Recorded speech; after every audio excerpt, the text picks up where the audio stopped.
Oke, selamat siang Akbar. Bersama saya Noval di podcast Santai Siang kali ini. Jadi kita akan membahas nih tentang sedikit mengulas tentang kebangsaan dan perserikatan antara Indonesia dan Malaysia. Jadi kita bisa saling melontarkan pertanyaan-pertanyaan. Oke, langsung saja yang pertama. Mengapa sih Insinyur Soekarno tidak terlalu setuju dengan definisi kebangsaan menurut Ernest Renan dan Otto Weber? Coba Anda jelaskan. Ya, saya menjelaskan. Insinyur Soekarno menganggap bahwa kebangsaan itu merupakan tanah air atau satu kesatuan yang dimana tempat dan orang bersatu. Ia lebih setuju terhadap Ki Bagusadikusuma dan Mandar yang mana tanah air itu merupakan sekumpulan pulau-pulau yang terletak di lautan Hindia dan lautan Pasifik, atau bisa disebut juga dengan Indonesia. Logikanya Insinyur Soekarno itu lebih setuju mengatakan bahwa tanah air itu atau Nusantara itu merupakan bagian dari geopolitik yang dimana semua pulau di Indonesia itu itu bersatu dan sudah ditentukan serta memiliki rasa ingin bersatu. Jadi bukan hanya sekedar rasa ingin bersatu, tapi juga ada rasa persatuan perdamaian dan senasib.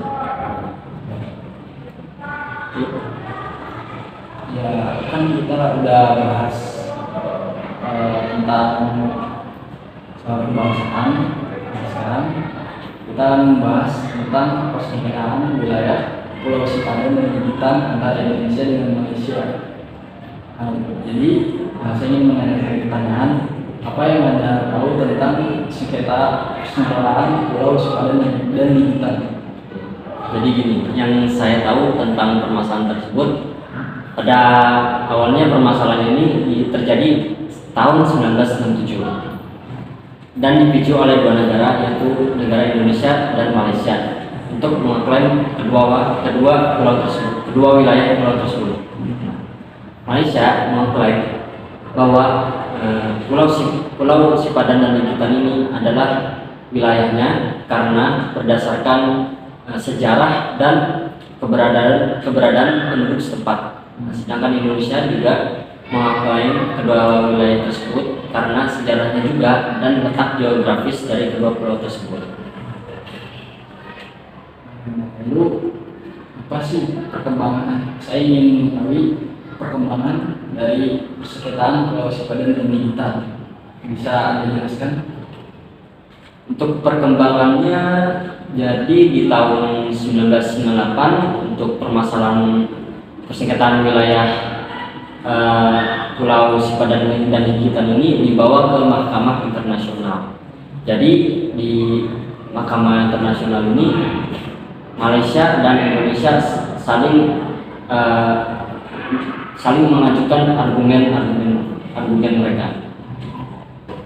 Lalu argumen apa saja tuh yang dikeluarkan oleh negara Malaysia dan Indonesia saat di sidang Mahkamah Internasional terkait Pulau Sipadan dan Bintan? Jadi argumen yang dikeluarkan dari negara Indonesia berargumen bahwa kedaulatan dua pulau tersebut sudah tercantum pada sebuah perjanjian di zaman penjajahan Inggris dan Belanda di tahun 1891 yang termaktub dalam pasal 4. Namun argumen ini ditolak oleh Mahkamah Internasional karena argumen dari Indonesia ini kurang jelas. Sedangkan argumen dari Malaysia berargumen bahwa di perjanjian 1891 itu tidaklah valid.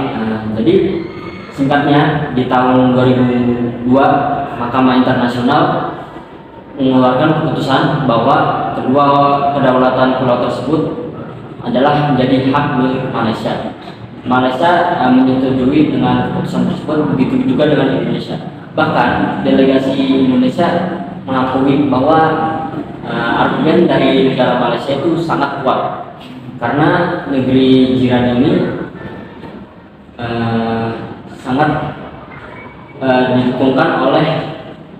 sangat didukungkan dengan alasan change of title seperti itu.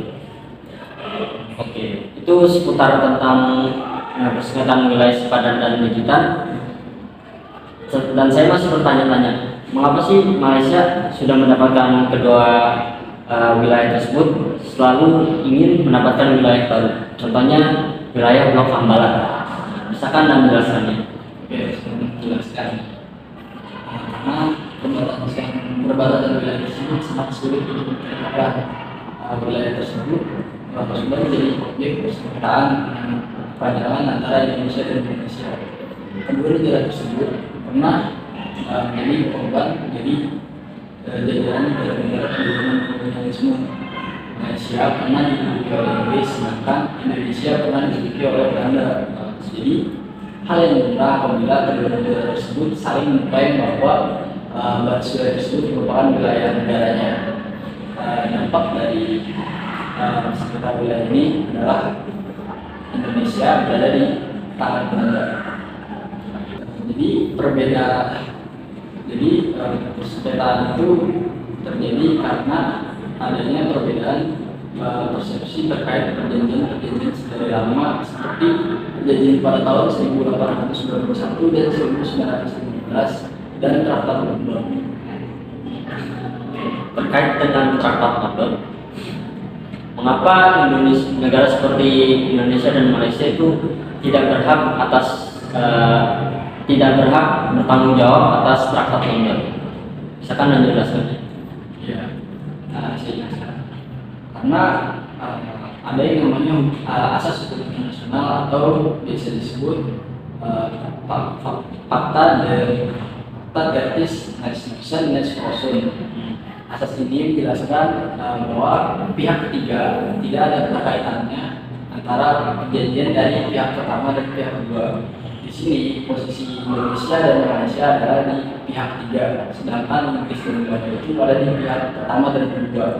Jadi jika ini ikut campur dengan pihak pertama dan kedua, maka itu harus dibuat perjanjian baru.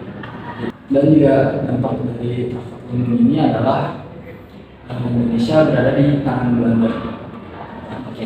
Ya, untuk pertanyaan terakhir untuk podcast kita kali ini, mengapa sih negara seperti Indonesia, Malaysia, dan Singapura itu sangat menginginkan dan sangat mementingkan perbatasan wilayah tersebut? Saya menjelaskan, karena batas wilayah itu memiliki arti yang sangat vital dan strategis. Vital dalam artian sangat sensitif terhadap negara yang berbatasan langsung dengan perbatasan tersebut, dan strategis untuk urusan dari keamanan. Sampai kita kali ini, semoga kalian bisa mendapatkan beberapa ilmu yang kita bahas pada siang hari ini. Terima kasih Mas Akbar atas waktunya. Sama-sama.